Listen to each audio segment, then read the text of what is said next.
Bayangin ada yang berharga nih. Ayo coba dibuka. Ada di situ.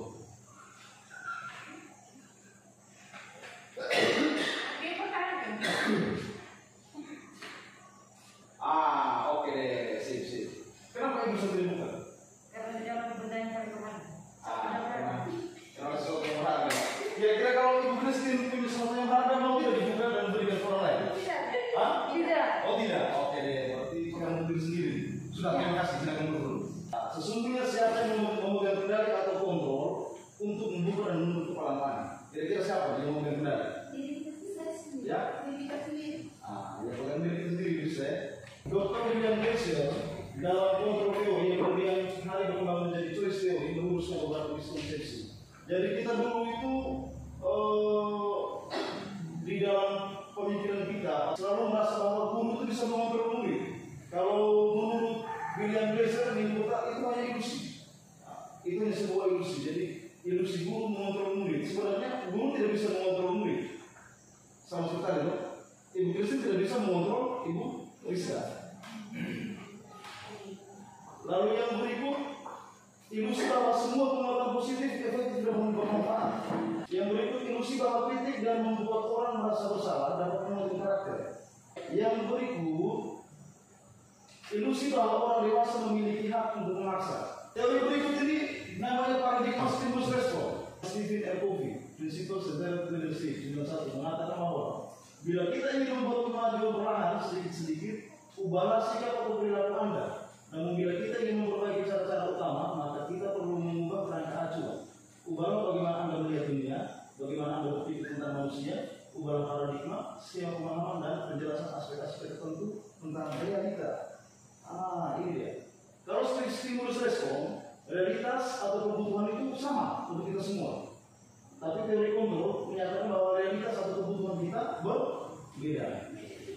Stimulus respon, semua orang melihat hal yang sama. Teori kontrol, semua orang memiliki gambaran yang berbeda.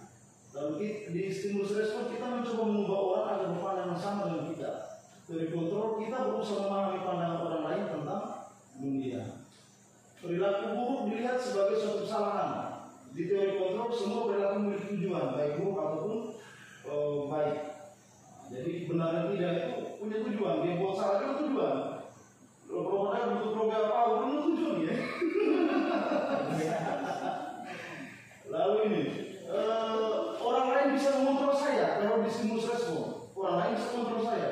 Tapi kalau di teori kontrol hanya Anda yang bisa mengontrol diri Anda. Jadi murid itu hanya dia yang bisa mengontrol diri. Kita tidak bisa kontrol. Saya bisa mengontrol orang lain.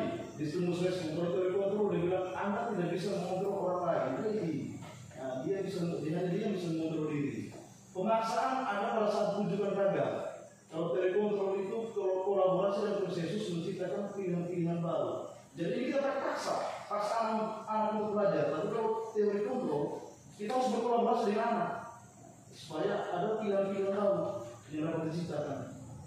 Lalu yang berikut model berpikir menang kalah, binus. Ini berpikir. Tapi kalau teori kontrol model berpikirnya win-win solution. Jadi harus menang-menang. Anak juga menang, kita juga menang. Jangan sampai kita yang menang, anak yang kalah, atau anak yang menang, kita yang kalah.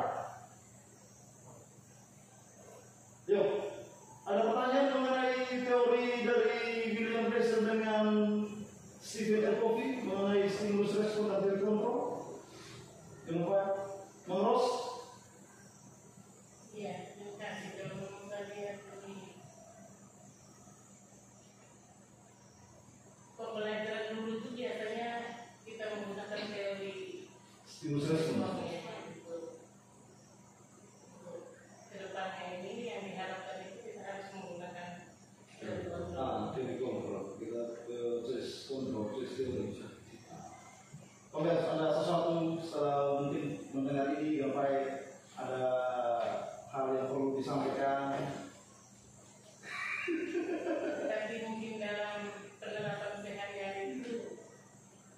Iya, kita masih jauh nih. Iya, masih jauh. Iya. Daerah kita. Makna kata disiplin. Jadi ketika kita mendengar kata disiplin, apa yang terbayang di benak kita? Disiplin. Kira-kira oke. Kalau mendengar kata disiplin,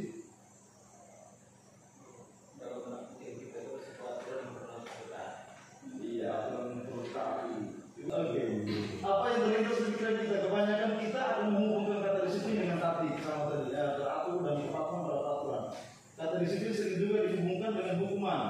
Ini sering sekali. Jadi padahal itu sungguh berbeda karena belajar disiplin positif itu tidak harus dengan memberi hukuman. Justru itu adalah salah satu alternatif terakhir dan bila perlu tidak digunakan sama sekali. Jadi diupayakan di dalam menegakkan disiplin itu tanpa hukuman. Jadi ini. Lalu berikut dalam budaya kita mengatakan disiplin dinamakan menjadi sesuatu yang dilakukan seseorang pada orang lain untuk mendapatkan kepatuhan. Kita fokus pada bagaimana dia harus patuh dengan aturan. Kita cenderung menghubungkan kata disiplin dengan ketidaknyamanan. Jadi kalau kita rasa tidak nyaman, langgar ini. Kalau sudah macam tidak enak dulu, sepatu dan jangan kau, apa saya kamu upaya bohong upaya. Yuk, ada yang kenal kan hari? Ya jadi apa? Ya jadi Dewantara untuk ini. Nah, dia mengatakan di mana ada kemerdekaan, di situ harus ada disiplin yang kuat. Itu kata Ki Hajar Dewantara. Sungguh pun disiplin itu bersifat self disiplin diri, yaitu kita sendiri yang mewajibkan kita dengan sekeras-kerasnya. Tetapi itu sama saja, sebab jika kita tidak cakap melakukan self disiplin, wajiblah pengusaha lain mendisiplinkan diri kita dan peraturan demikian. Itulah harus ada di dalam suasana yang merdeka. Oke, kita harus wajib untuk mendisiplinkan diri. Itu kata Ki Hajar Dewantara. Tetapi untuk mendisiplinkan diri, kalau memang kita tidak mampu sampai dengan merdeka, kalau merdeka itu berarti benar-benar tidak ada lagi pengaruh itu ada. Bahwa saya tahu saya harus datang lebih cepat, saya harus buat begini, itu kan tidak ada. Itu yang namanya merdeka. Hah? Ego sendiri deh. Ego sendiri deh. Jadi memang harus sadar pribadi. Iya, self disiplin. Tapi kata beliau begini, kalau tidak cakap melakukan self disiplin, maka pengusaha lain mendisiplinkan kita. Maka pengusaha lain berarti yang lebih, kalau pengusaha yang lebih tinggi. Sama seperti murid dengan kita, murid dan guru. Jadi kalau murid tidak disiplin, maka kita harus mendisiplinkan. Tapi cara untuk mendisiplinkan yang merdeka itu bagaimana? Karena suasananya harus merdeka. Suasananya harus merdeka. Merdeka itu artinya tidak hanya terlepas dari perintah, akan tetapi juga cakap memerintah diri sendiri. Merdeka berarti cakap memerintah diri sendiri. Jadi kalau orang lain memerintah kita, itu tidak merdeka. Jadi kita harus berbuat dari diri sendiri. Danny Gosen dalam bukunya Restructuring School Discipline, dia menyatakan bahwa arti kata disiplin berasal dari bahasa Latin disiplin yang artinya belajar. Kata disiplin juga berasal dari akar kata yang sama dengan disiplin atau murid. Untuk menjadi seorang murid atau pengikut, seseorang harus paham betul alasan mengapa mereka mengikuti suatu pelajaran tertentu, sehingga motivasi terbangun adalah motivasi intrinsik bukan ekstrinsik. Apakah itu sudah terjadi? Apakah murid benar-benar ingin belajar sesuai dengan apa yang dia mau, sudah sesuai dengan aliran hidupnya atau sudah sesuai dengan kemampuannya? Apakah selama ini sudah begitu? Apakah belajar matematika itu sudah benar-benar saya semangat belajar? Apakah sudah begitu? Jangan sampai hanya kalau terpaksa memenuhi aturan kurikulum.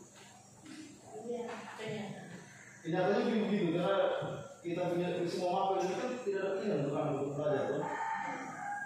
Sehingga kita perlu menemukan motivasi yang intrinsik bukan ekstrinsik. Motivasi belajar harus muncul dari dalam. Jangan sampai motivasi karena takut paksaan atau takut karena kayu sepotong. Itu menurut Danny Gosen sama dengan KHDR yang menyatakan bahwa disiplin itu harus merdeka. Disiplin yang merdeka adalah disiplin yang cakap untuk melakukan segalanya dari dalam diri. Yuk, tadi menyangkut disiplin. Ada sesuatu yang masih tersirat setelah penjelasan sedikit tadi. Menurut Ibu Christine bukan? Ayo. Kalau disiplin itu berarti maksudnya segala sesuatu aturan itu kita sendiri harus sadar bahwa dalam kita sendiri itu ada aturan. Jadi kita sendiri harus sadar kalau kita di dalam orang ada aturan. Jadi kita memang harus untuk mengikuti aturan tersebut. Jangan dari orang lain kan. Jangan dari orang lain yang mau kita. Betul. Pak Hendrik bagaimana? Benar. Yuk, itulah yang namanya self discipline. Jadi kita paham bahwa tahu benar bahwa ada aturan yang mengikat saya sehingga saya harus ikut seperti itu. Yuk, sekarang ada nilai-nilai kebajikan universal. Salah satunya adalah profil pelajar Pancasila. Nilai-nilai kebajikan universal ini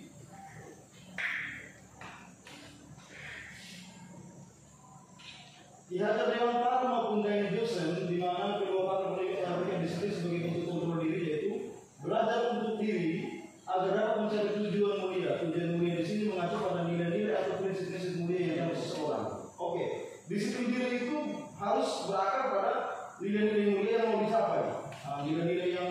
SKP ini kalau di Indonesia baru-baru ini kan ada yang namanya profil pelajar Pancasila. Oh, ini adalah nilai-nilai kebajikan universal untuk kita saat ini di setiap sekolah. Profil pelajar Pancasila ada 6 dimensi, ada beberapa elemen, ada beberapa sub-elemen. Ini adalah nilai-nilai yang perlu ditanamkan. Nanti sebentar ada keyakinan kelas ini. Bagaimana menanamkan nilai-nilai tersebut melalui keyakinan kelas.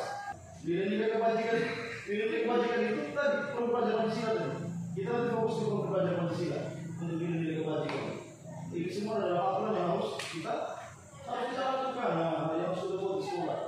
Tujuan mulai dari para positif adalah agar terbentuk murid yang berkarakter, berdisiplin, santun, jujur, peduli, bertanggung jawab, dan merupakan pembelajar sepanjang hari sesuai dengan standar kompetisi khusus yang diharapkan. Ini kata undang-undang. Ada nilai-nilai yang muncul di sini. 3 motivasi perilaku manusia. Ada 3 motivasi perilaku manusia. Pertama, untuk menghindari ketidaknyamanan atau hukuman. Biasa tidak? Ya. Biasa ini. Dalam musim cuma hanya kena tidak nyaman kena hukum. Itu motivasi pertama. Motivasi kedua, dapat imbalan atau penghargaan. Ada yang kita mau dalam cepat karena ada penghargaan gitu. Boleh. Pakai apa? Mungkin penghargaan yang lain. Motivasi pertama karena hukuman, kedua ingin dapat imbalan atau penghargaan yang lain. Yuk, motivasi ketiganya sangat diharapkan. Untuk menjadi orang yang mereka inginkan dan menghargai diri sendiri dengan nilai-nilai yang mereka percaya. Motivasi ini kalau dibilang self disiplin tadi ya, disiplin yang merdeka di atas.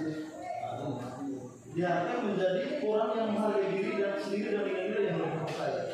Saya percaya akan nilai disiplin, saya percaya akan nilai apa kebersamaan, atau segala hal yang nilai-nilai kita percaya untuk membangun diri menjadi orang yang merdeka tadi disiplin positif. Oh, di atas tadi sudah mengenai motivasi sendiri. Itu yang motivasi sendiri ada berapa tadi? 1 karena hukuman, 2 imbalan, 3 untuk menghargai diri. Oke. Ada 3 hal yang berbeda mengenai hukuman, konsekuensi dan restitusi. Hukuman itu membentuk anak menjadi identitas yang gagal. Itu berada di bagian hukuman. Konsekuensi dan restitusi itu berada di bagian membentuk anak menjadi identitas yang sukses. Itu dengan disiplin. Dan disiplin ada 2 bagian, disiplin konsekuensi dan disiplin restitusi. Kita lihat perbedaan dari ketiga ini. Identitas gagal hukuman, sesuatu yang menyakitkan harus terjadi. Kalau konsekuensi sesuatu harus terjadi. Lalu restitusi merupakan pilihan. Jadi ada pilihannya, harus terjadi atau tidak, ada pilihan. Tapi ini lebih banyak untuk membuat sebuah perubahan dari dalam diri. Ini restitusi. Lalu yang berikut, hukuman tidak nyaman untuk murid, anak atau anak untuk jangka waktu panjang. Kalau hukuman tidak nyamannya panjang sekali. Konsekuensi tidak nyaman untuk jangka waktu pendek. Kalau restitusi menguatkan murid dalam jangka waktu panjang. Hukuman korban mendapatkan keadilan. Kalau hukuman korban mendapatkan keadilan, konsekuensi korban bisa diabaikan. Restitusi korban mendapatkan ganti. Lalu hukuman murid akan tersakiti. Konsekuensi murid tidak akan dibuat nyaman. Murid dibuat tidak nyaman. Restitusi murid mendapatkan penguatan. Oke, hukuman atau konsekuensi. Mencatat 100 kali di dalam buku kelima. Ini termasuk hukuman atau konsekuensi? Mencatat 100 kali di dalam buku kelima. Ini kalimat saya tidak terlalu lagi ya. Ini hukuman atau konsekuensi menurut teman-teman? Ya, hukuman. Hukuman ya. Nah, ini kan tidak ada taktik sekolah ya? Atau ada taktik yang tertera begini? Tidak ya? Oke. Konsekuensi itu ada. Hukuman itu terjadi ketika konsekuensi yang kita berikan tidak logis. Ya. Kalau konsekuensi tidak logis dengan apa yang dibuat berarti itu adalah hukuman. Lari memilih lapangan basket 2 kali karena terlambat ada di sekolah. Hukuman. Iya, ini hukuman. Tapi bisa jadi konsekuensi. Misalnya sementara olahraga lari, dia dapat terlambat tapi itu kemalasan. Nah itu berarti konsekuensi. Tetapi kalau lari ini dapat kita sebagai yang berlari di lapangan, ya logis. Berarti itu hukuman.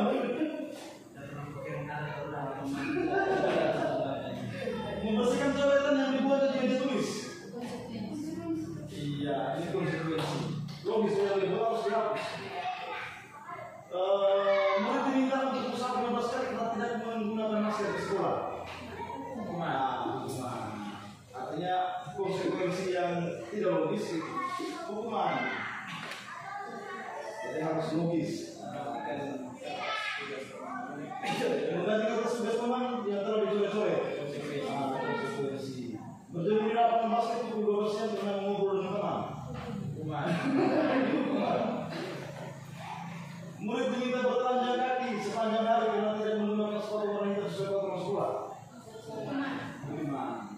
Ternyata penghargaan juga bisa merupakan sebuah hukuman. Dihukum oleh penghargaan. Saat kita berulang kali menjanjikan hadiah kepada anak-anak yang berperilaku tanggung jawab, atau kepada seorang murid agar mempelajari sesuatu yang baru, atau kepada seorang karyawan melalui kepentingan yang otoritas, kita sedang berasumsi mereka tidak dapat melakukan, atau mereka tidak akan memilih untuk melakukan. Alif Kom Manisat Badewa dia bilang begini. Secara ideal tindakan belajar itu sendiri adalah penghargaan sesungguhnya. Tindakan belajar itu sebuah penghargaan kepada anak. Kom juga melanjutkan mengumpulkan beberapa pernyataan dari hasil pengamatan selama ini berpindah yang memberikan penghargaan yang dinilai sama dengan menghukum. Penghargaan sama dengan menghukum. Padahal penelitian mungkin beda. Penghargaan beda dengan menghukum. Tapi Kom bilang penghargaan sama dengan menghukum. Pertama, pengaruh pendek. Pengaruh jangka pendek dan jangka panjang. Penghargaan efektif jika kita menginginkan seseorang melakukan sesuatu yang kita inginkan dalam jangka waktu pendek. Lalu berikut penghargaan tidak efektif. Suatu penghargaan adalah suatu benda atau peristiwa yang diinginkan dibuat dengan persyaratan. Saya kasih penghargaan tapi kamu harus buat apa? Itu tidak efektif itu menurut kamu. Lalu penghargaan merusak hubungan. Ketika seorang diberi penghargaan atau dipuji di depan orang banyak, maka yang lain akan merasa iri. Penghargaan mengurangi ketepatan. Penghargaan menurunkan kualitas. Penghargaan mematikan kreativitas. Penghargaan menghukum. Ini yang penting. Penghargaan menghukum mereka yang tidak mendapatkan penghargaan. Misalnya dalam sistem ranking, mereka yang mendapatkan ranking di luar akan merasa paling dihukum. Ini paling penting bagi ini. Penghargaan menghukum. Jika suatu penghargaan diharapkan, namun Anda tidak mendapatkannya, Anda akan merasa dihukum. Saya coba jelaskan sama kita bisa jual 2, kalau saya mau jual 1. Rasanya bagaimana begitu? Ya, motivasi dari dalam atau intrinsik. Saat seorang anak belajar untuk pertama kali menggabungkan huruf kata serta menyadari bahwa ia dapat membaca, timbul pijar di matanya. Dia senang kalau dia bisa membaca. Anak tersebut begitu gembira telah mempelajari dan membuat sebuah keterampilan baru. Kesadaran kemampuan bahwa dia sudah dapat membaca sesungguhnya merupakan sebuah penghargaan. Restitusi bukan untuk merebus kesalahan, namun untuk belajar dari kesalahan. Jadi kalau mau restitusi bukan untuk merebus kesalahan, tapi belajar dari kesalahan. Ini restitusi. Lalu yang berikut, restitusi memperbaiki hubungan. Restitusi membantu murid dalam hal mereka ingin menjadi orang seperti apa dan bagaimana mereka ingin diperlakukan. Itu restitusi. Lalu restitusi adalah tawaran, bukan paksaan. Yang berikut, restitusi menuntut untuk melihat ke dalam diri. Ya, ini beberapa pertanyaan yang bisa kita pakai nanti. Kamu ingin menjadi orang seperti apa? Kamu akan terlihat dan terdengar terasa seperti apa kalau sudah menjadi orang seperti itu? Apa yang kamu percaya tentang bagaimana orang harus memperlakukan orang lain? Bagaimana kamu memperlakukan diri? Bagaimana kamu mau diperlakukan ketika kamu membuat salah? Apa yang diajarkan dari keluarga tentang hal ini? Apa kamu memegang ide-ide ini? Ini kan banyak teman. Seharusnya bisa kita tanyakan di sini. Kalau tidak, lalu apa yang kamu percaya? Restitusi mencari kebutuhan dasar yang mendasari tindakan. Restitusi diri adalah cara yang paling baik. Yuk, ini 3 tahap evaluasi diri. Saya tidak suka cara saya berbicara padamu. Kesalahan yang saya lakukan adalah berapa. Besok lagi saya akan ini beberapa cara untuk mengevaluasi anak. Ini untuk bisa mengevaluasi anak. Kita bisa kasih informasi ini ke anak. Saya tidak suka apa, kesalahan yang saya lakukan adalah apa, lalu besok lagi saya lakukan apa. Restitusi fokus pada karakter bukan tindakan. Apa saja yang dilakukan tidak penting, yang penting adalah karakternya. Dia benar-benar orang seperti itu atau tidak? Apakah dia hanya mengikuti sesuatu yang harus dia ikuti atau mau dari teman? Restitusi menguatkan, restitusi fokus pada solusi. Restitusi tidak kembali lagi masalah yang tadi, tapi bagaimana mencari solusi. Restitusi mengembalikan murid yang berbuat salah pada kelompoknya. Keyakinan kelas itu berisi tentang nilai-nilai kebajikan. Tadi kan nilai-nilai kebajikan seperti profil pajak manusia tadi. Nilai-nilai kebajikan ini bisa dipraktikkan.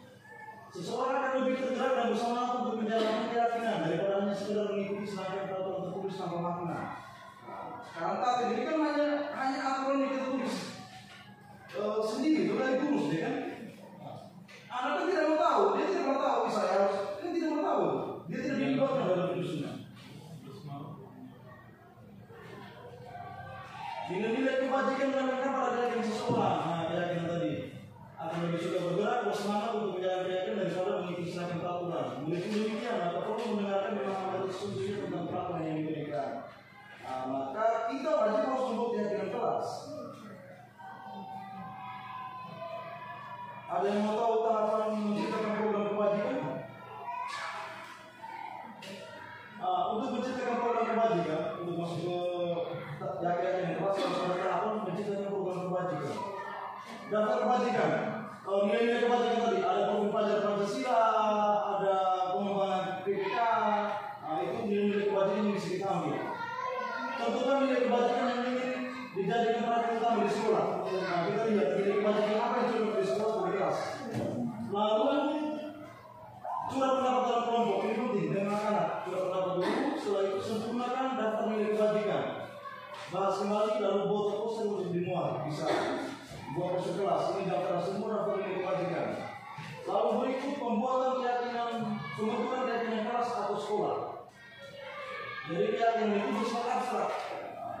Dia tidak rinci macam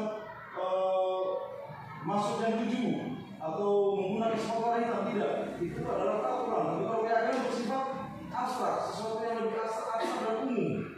Jadi misalnya nilai kita percaya akan menjaga kesehatan, berarti jangan jajan sembarang, apalagi jangan merokok, jangan pakai narkoba. Itu nilai kesehatan, minum keras, itu nilai keyakinan mengenai kesehatan.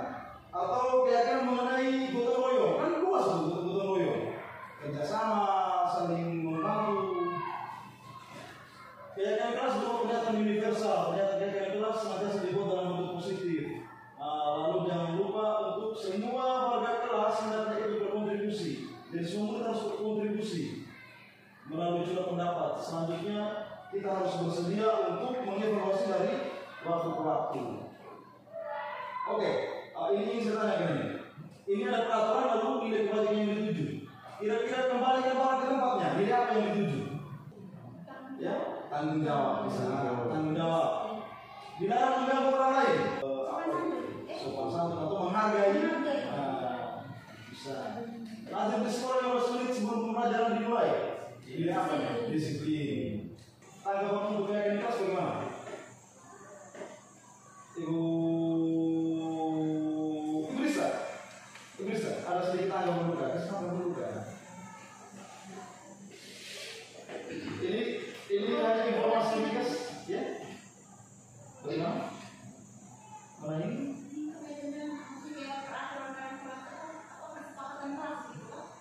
Ya, dia di kesepakatan kelas itu bagian rinci dari keyakinan kelas. Kalau keyakinan kelas itu dia bersifat lebih umum, lebih abstrak, menyangkut nilai. Tadi kan macam nilai formal itu bentuknya seperti apa, atau nilai kebersamaan itu modelnya seperti apa. Jadi misalnya kami memiliki keyakinan kelas kebersamaan.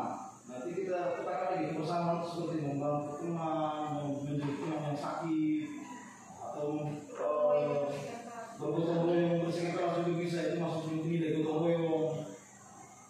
Jadi nilainya dia lebih abstrak. Tapi kalau ini dibuat di kelas bagus ini. Kalau macam kalau di atas oleh kelas itu doang.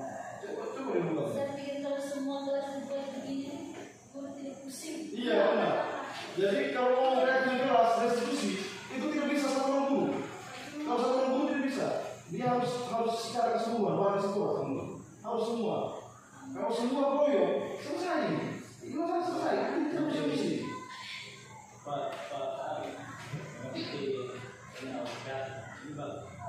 tapi bagaimana kita ini kepada siswa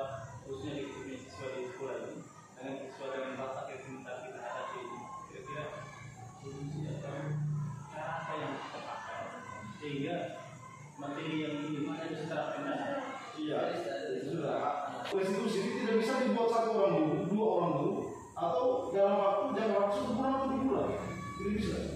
Dia harus seluruh lingkungan, seluruh warga sekolah dan dibuat secara konsisten. Terus menerus jalan, terus menerus. Jadi omong ini bukan cuma ngomong 1 tahun ketika mau lulus, tapi omong ini ketika pengalaman yang dia dapat di sini, nanti berubahnya mungkin di SMA atau saat dia kerja. Jadi tidak bisa kita ngomong kayak anak dari kelas 1 sampai ini harus berubah. Itu mungkin itu agak sulit. Jadi memang kita harus membiasakan terus menerus, tapi ada yang bisa berubah, tapi ada yang berubahnya cukup lama. Karena berubahnya jangka panjang. Dia berubah di SMP atau apa, SMA ataupun sampai di jenjang kuliah. Jadi harapannya begitu. Kalau kita kan cuma 3 tahun. Kalau di sekolah ini kan cuma berapa jam? Sehingga dikatakan kalau kolaborasi tidak jalan, itu selesai. Kalau kolaborasi dengan lingkungan sekitar, dengan orang tua tidak jalan, itu sama masih tidak bisa. Sehingga materi ini untuk ibu penggerak. ini sebenarnya materi untuk semua guru sebenarnya. Nah sekarang kan digunakan di guru penggerak. Kalau penggerak itu menggunakan kalau Bisa ya. bisa. Yang diharapkan di sekolah penggerak kan begini. Kalau ada apa misalnya ada model-model baru yang bisa diterapkan di sekolah, kita bisa terapkan di sekolah penggerak. Nah, yang begini harus diterapkan di sekolah penggerak. Kalau kita tidak mau apa, terus kita memang susah. Dan tidak bisa satu orang dulu. Kalau cuma satu orang bisa. Kalau ini bisa.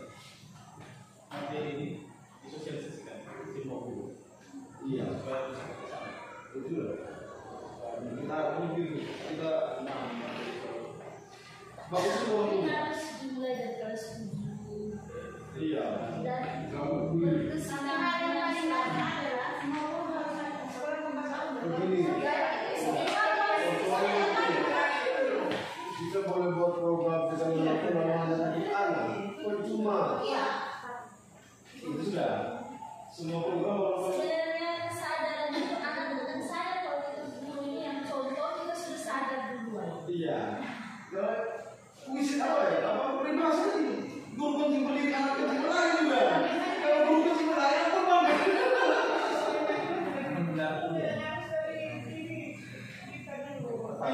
Ini yang modul yang paling bagus untuk di guru penggerak ini.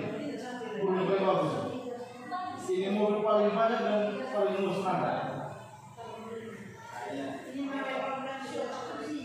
Ini yang cocok dari sini.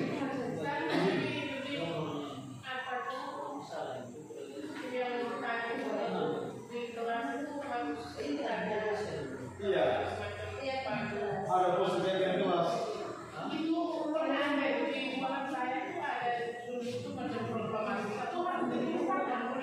Iya, harus diusahakan. Iya.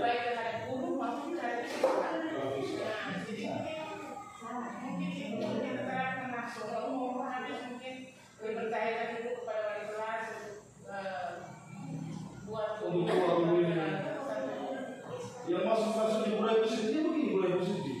Jadi budaya positif bukan soal kita pagi datang apel berdoa. Tidak, tapi budaya positif harus benar-benar masuk dalam anak punya benar itu guys. Budaya kebiasaan baru dan budaya. Iya. Sebenarnya ini pekerjaan yang sangat berat. Kita Betul. harus mulai dari dalam rumah sebenarnya. Apa dalam rumah? Kalau dari dalam rumah, di sekolah pasti kita bisa. Iya. Sehingga mau bilang merdeka, ini mau merdeka itu begini. Jadi jangan bilang merdeka belajar itu hanya karena kita belajar yang bahasa Inggris sekarang. Tidak. Merdeka itu dia bisa memberdayakan diri, sadar dan paham dari diri. Bahwa saya mau belajar ini, saya belajar 3. Sebentar saya belajar 3 juga. Jadi dengan saya mengerti. Contoh kecil itu anak ketemu di dalam kelas yang lalu ngomong kata-kata kosong. Kita tulis di depan situ. Tulis di depan situ kita hanya tulis saja kalau sebentar dia mungkin ribut atau membantu teman kita. Oh ini ada poin ini. Iya. Nah poin ini kita harus terapkan. Iya. Benar. Itu supaya dia sadar sendiri ya. Dia sadar sendiri. Kita tidak perlu panggil dia tempuk apa segala macam. Kita hanya tulis. Oh ini ada ini. Nah, Belum. Kalau yang model seperti ini kita yang masuk. Ini kerjasamanya mungkin juga dan harus dari SD kita bersama keluarga sudah dibiasakan dari sana. Sudah dibiasakan dari sana. Ya, jadi memang budaya itu terbentuk kok. Benar. Karena kita kan, kalau kita dulu merasa apa sih tuh? Karena memang anak sudah bawa dari sana. Ada kala kita jenuh ya, kita berusaha tapi susah juga. Kita semua tadi. Memang satu lingkungan, satu warga belajar, memang semua harus membuat hal yang sama. Kalau kita cuma satu orang, jadi kita bisa setengah. Dan untuk merasa merdeka dari setiap orang dulu. Iya, merdeka dari semua setiap orang dulu. Kalau kita guru merdeka, saya juga sebelum merdeka. ini yang ini. Yang ini akan membahas mengenai kebutuhan dasar. Mudah-mudahan materi yang ini kita bisa paham mengukur sampai kebutuhan dasar sejauh mana. Ini mengenai kebutuhan dasar manusia dan dunia berkualitas. Saya langsung di kebutuhan dasar. Ada 5 kebutuhan dasar manusia. Pertama, bertahan hidup, survive. Yang kedua, kasih sayang dan diterima. Ini kasih sayang dan diterima. Yang ketiga, penguasaan. Yang keempat, kebebasan. Yang kelima, kesenangan. Ini ada 5 kebutuhan dasar. Ada kasus di sini. Ini kasusnya Dinda. Dinda seorang anak kelas 3 SD. Begitu tiba di rumah sekolah, dari sekolah menangis dan mengaku pada ibunya bahwa dia benci pada ibunya, gurunya. Menurut Anda, kebutuhan apa yang berusaha dipenuhi oleh Dinda? Jika jawabannya seperti ini, bila Anda berada pada posisi ibu Anda dan mendengar informasi dari ibunya Dinda tentang perasaan Dinda dari ibu. Oke, ini dia ungkapan perasaan Dinda. Jawaban Dinda. Ibu guru bilang, aku tidak boleh bersenandung sewaktu mengerjakan tugas. Katanya kelas harus tenang, tidak ada suara. Kan kesel jadinya. Kebutuhannya ini adalah kebutuhan untuk kesenangan. Kalau kebutuhan anak untuk kesenangan, kita harus buat apa? Apakah ada yang tahu? Apa kita harus memberikan waktu sejenak? Dinda mungkin ikut teman-teman untuk bernyanyi.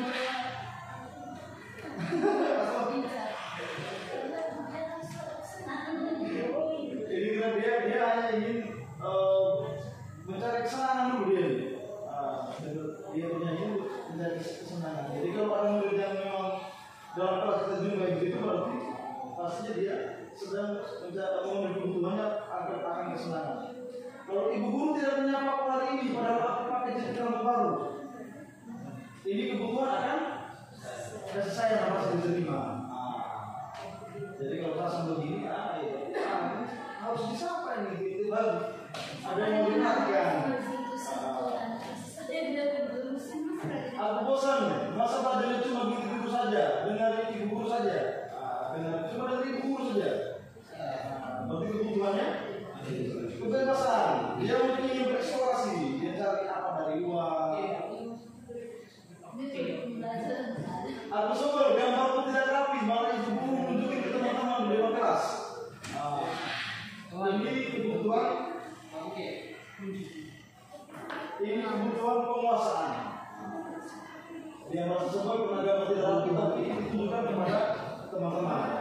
Rasa ingin diterima oleh saya. Berarti benar guru-guru selama ini belum memperhatikan ini masalah ini.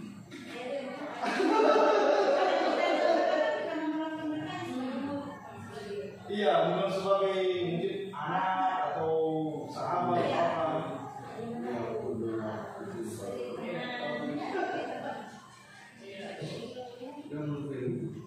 Yo, kebutuhan dasar manusia untuk memahami alasan-alasan dasar kehidupan manusia. Mari kita belajar tentang dunia berkualitas. Bagaimana kita menempatkan anak di dunia kita yang berkualitas. Nah, ini ada dunia berkualitas. Dunia berkualitas kita adalah tempat khusus dalam pikiran, tempat kita menyimpan gambaran representasi dari semua yang kita inginkan. Jadi, apakah anak itu sudah masuk dalam dunia berkualitas kita? Ataukah di dunia berkualitas kita itu hanya ada ayah, ibu, keluarga, motor baru, mobil baru, tempat usaha baru, tanah, suami, istri. Anak dulu dari mana? Di luar dunia berkualitas. Nah, berarti sama saja. Maka kalau kita mau supaya kebutuhannya terpenuhi, anak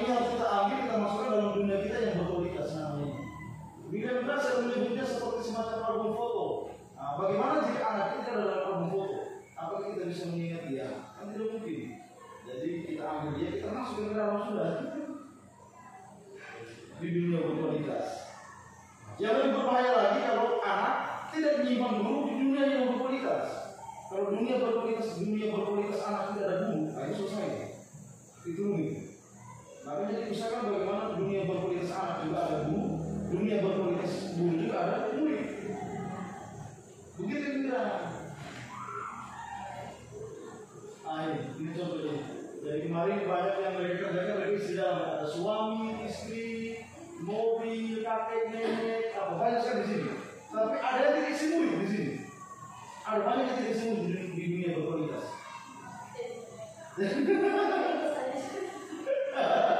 Jangan kita harus sendiri kalau lihat. Ini satu dunia berkualitas. Ada anak tidak, ada anak murid tidak.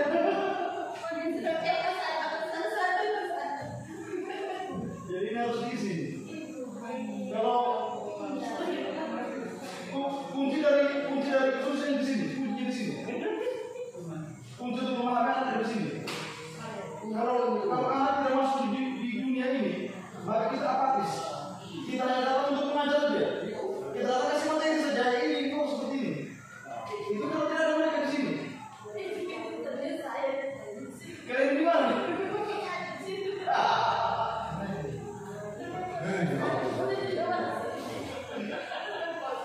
Oke, mengenai dunia berkualitas dan kebutuhan dasar tadi kan 5 toh, rasa kasih sayang, bertahan hidup, kesenangan, pemuasaan dan kebebasan. Ada 5. Ini yang perlu kita buat diagnostik. Kita diagnostik mereka ini ada di posisi yang mana-mana. Lalu kalau sudah tahu anak di posisi itu, maka simpan mereka dalam dunia berkualitas. Anak yang butuh kasih sayang kita simpan dia sebagai apa? Anak yang butuh penguasaan kita simpan dia sebagai apa di sini? Kalau kita tidak simpan mereka di dunia berkualitas seperti ini, itu tidak akan bisa dapat. Kita mau terhadap di sini, anak itu berubah di situ.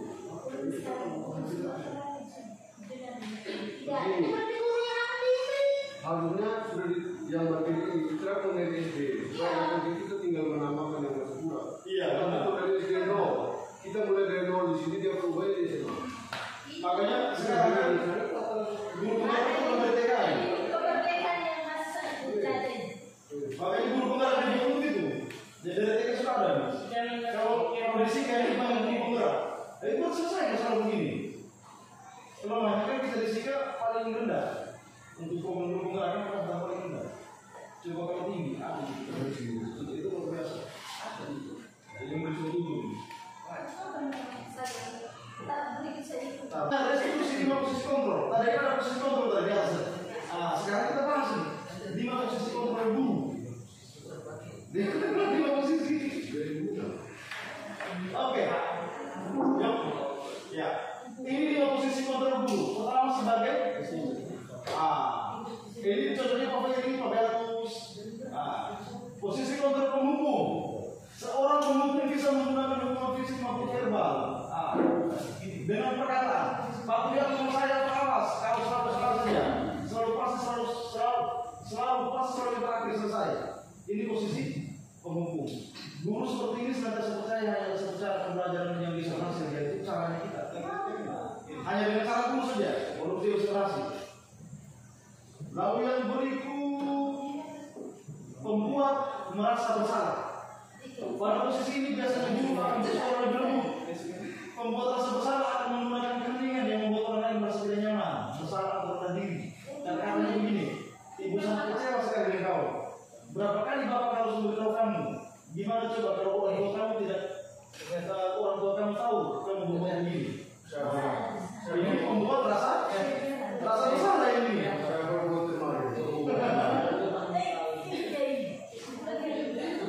Yang ini lagi. Ini posisi teman. Guru pada posisi ini tidak akan menyakiti murid, namun akan tetap berupaya mengontrol murid melalui persuasi. Posisi teman pada guru bisa negatif ataupun positif. Positifnya di sini berupa hubungan baik yang terjadi antara guru dan murid. Maka kita baik-baik saja ini. Guru di posisi teman menggunakan hubungan baik dan humor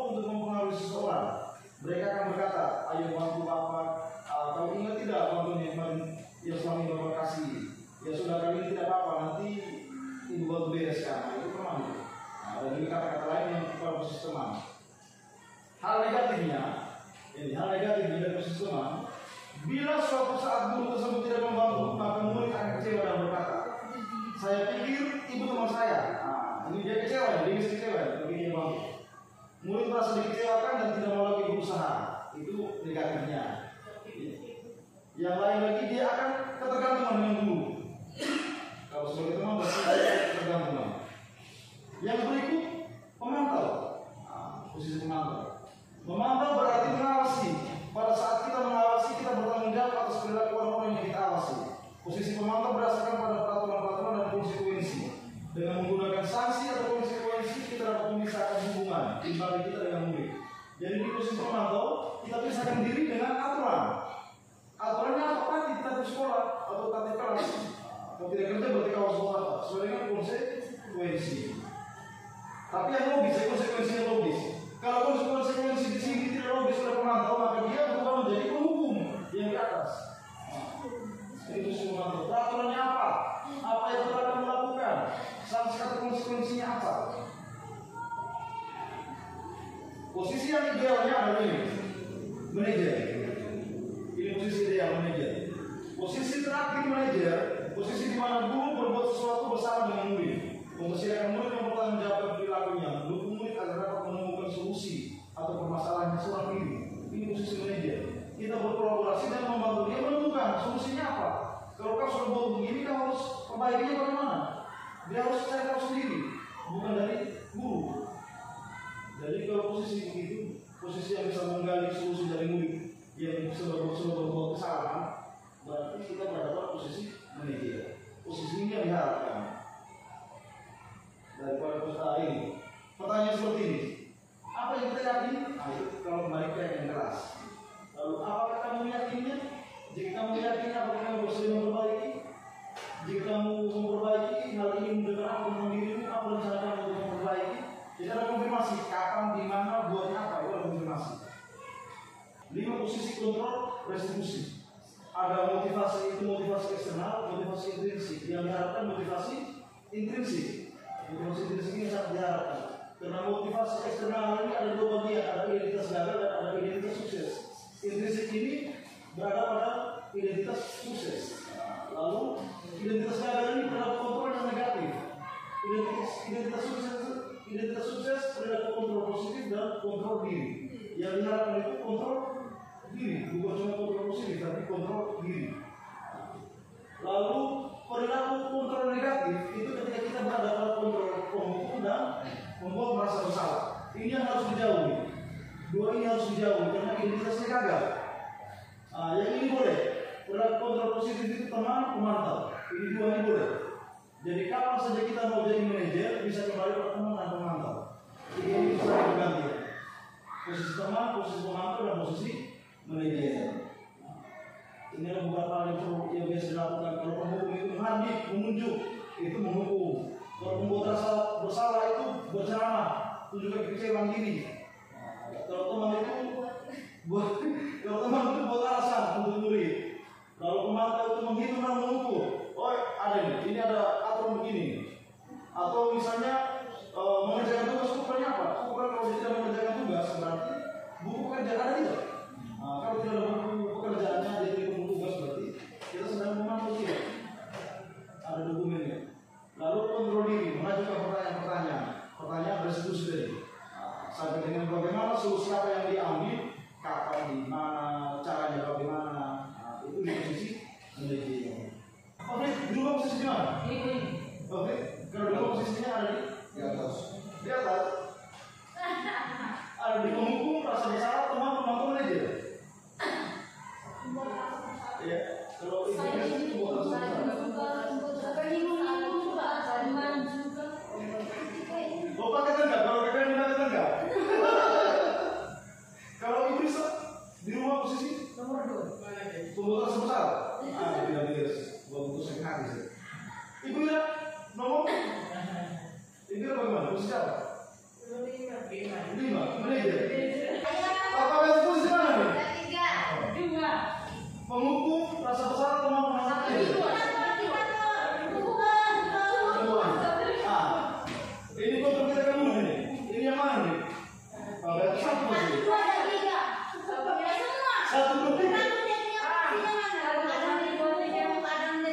nomor 3. Semua tergantung situasi dan kondisi. Iya. Jadi berbangun dengan selama ini kita ada di sini Saya biasanya. tidak mau jalan, Iya, ada di sini. Iya. Berarti banyak yang dihukum dengan perbuatan Iya, banyak yang begitu sih. Ini yang kadang kita lupa. Kita tidak pernah pakai. Kalau kita pakai ini lalu semua konsisten kita pakai, selesai masalahnya. Tapi kalau semua segitiga restitusi. Segitiga restitusi itu seperti apa? Yuk, ini. 3 sisi dari segitiga restitusi. Langkah pertama adalah menstabilkan identitas, stabilis dari identitas. Kita semua akan melakukan hal yang terbaik yang bisa kita lakukan. Itu kontrolnya. Validasi kita yang salah yang kedua, validate the misbehavior. Semua perilaku memiliki alasan. Yang ketiga, menanyakan keyakinan, seek the belief. Kita semua memiliki motivasi internal. Nah, itu yang kontrolnya. Oh, saudara, ini dia. Menstabilkan identitas. Bagian dasar dari segitiga bertujuan untuk mengubah identitas anak dari orang yang gagal karena melakukan kesalahan menjadi orang yang sukses. Anak yang melanggar peraturan karena sedang mencari perhatian adalah anak yang sedang mengalami kegagalan. Jadi dia ribut mencari perhatian, dia sedang gagal itu. Bagaimana cara kita konversi dari gagal ke sukses? Dia mencoba untuk memenuhi kebutuhan dasarnya namun ada benturan. Kalau kita mengkritik dia, maka kita akan tetap membuatnya dalam posisi gagal. Kalau kita ingin dia menjadi reflektif, maka kita harus meyakinkan si anak dengan cara ini beberapa kalimat. Berbuat salah itu tidak apa-apa. Tidak ada manusia yang sempurna. Saya juga pernah melakukan kesalahan seperti itu. Kita bisa menyelesaikan ini. Bapak Ibu tidak tertarik menyelesaikan masalah, tapi Bapak Ibu ingin mencari solusi dari permasalahan ini. Kamu benar merasa begitu. Apa kamu sedang menjadi teman yang baik buat dirimu sendiri? Ini pertanyaan-pertanyaan untuk menstabilkan identitas, stabilis dan identity. Yang kedua, validasi tindakan yang salah, validate the misbehavior. Setiap tindakan kita dapat dengan tujuan, yaitu memenuhi kebutuhan dasar. Kalau kita memahami kebutuhan dasar apa yang mendasari sebuah tindakan, kita akan bisa menemukan cara lain yang paling efektif untuk memenuhi kebutuhan tersebut. Menurut teori kontrol, semua tindakan manusia baik atau buruk pasti memiliki tujuan. Jadi baik atau buruk punya tujuan. Seorang guru memahami teori kontrol pasti akan mengubah pandangan dari teori stimulus tersebut ke cara berpikir proaktif yang mengenai tujuan dari setiap tindakan. Kita mungkin tidak suka sikap seorang anak yang terus-menerus merengek, tapi bila sikap itu mendapat perhatian kita, maka kita selalu memenuhi kebutuhan anak tersebut. Dia lagi butuh perhatian, dia naik karena butuh perhatian. Kalimat berikut mungkin terdengar asing buat guru, namun bila dikatakan dengan nada tanpa menghakimi akan memvalidasi kebutuhan anak. Ini dia. Padahal kamu bisa melakukan lebih buruk dari ini ya. Ya kalau buat yang salah itu bisa melakukan sendiri. Padahal kamu bisa buat yang lebih buruk. Kamu pasti punya alasan mengapa melakukan itu. Kamu patut bangga pada dirimu sendiri karena kamu telah melindungi sesuatu yang paling penting buatmu. Orang ambil buku dia jaga dia itu mata. Pasti ada sesuatu dari atau apa yang jadi alasannya. Kamu boleh mempertahankan sikap itu, tapi kamu harus menambahkan sikap yang baru.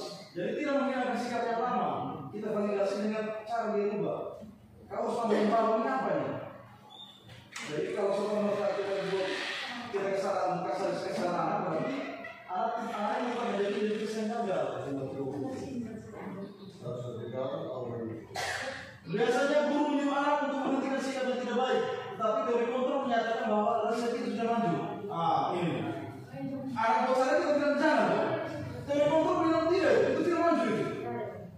Jadi mungkin tidak ada guru dengan memvalidasi sikap yang tidak baik seperti bertentangan dengan aturan yang ada, namun sebetulnya tujuan untuk menunjukkan bahwa guru memahami alasan dibalik tindakan murid. Kita tahu dulu alasan dia buat yang tidak baik ini kenapa. Jadi jangan serta-merta kau suruh.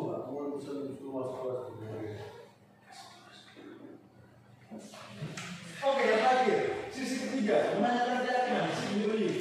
Teori kontrol menyatakan bahwa kita pada dasarnya termotivasi secara internal. Ketika identitas sukses telah tercapai, langkah pertama dan 3 langkah yang salah telah divalidasi, maka anak akan siap untuk berhubungan dengan nilai yang dia percaya dan berpindah menjadi orang yang dia inginkan. Ini terjadi kalau keyakinan keras sudah ada. Lalu ini, pertanyaan seperti ini. Apa yang kita percaya sebagai kelas dan keluarga? Apakah nilai umum yang kita telah sepakati? Apa bayangan kita tentang kelas yang dia? Kamu mau jadi orang seperti apa? Ini beberapa pertanyaannya. Oke. Sip. Guru dapat membantu bertanya seperti apa jika mereka menjadi orang seperti itu. Ketika anak sudah mendapat gambaran yang jelas tentang seorang, seperti apa yang mereka inginkan, guru dapat membantu anak tetap fokus pada gambar tersebut. Oke. Gambaran idealnya adalah mudah-mudahan guru-guru itu bisa menjadi sosok idola daripada anak-anak. Bagaimana tentang kritik resolusi? Tidak ada pertanyaan kan? Kalau tidak ada pertanyaan, oke. Terima kasih banyak sudah mendengarkan atas perhatiannya. Where'd you go?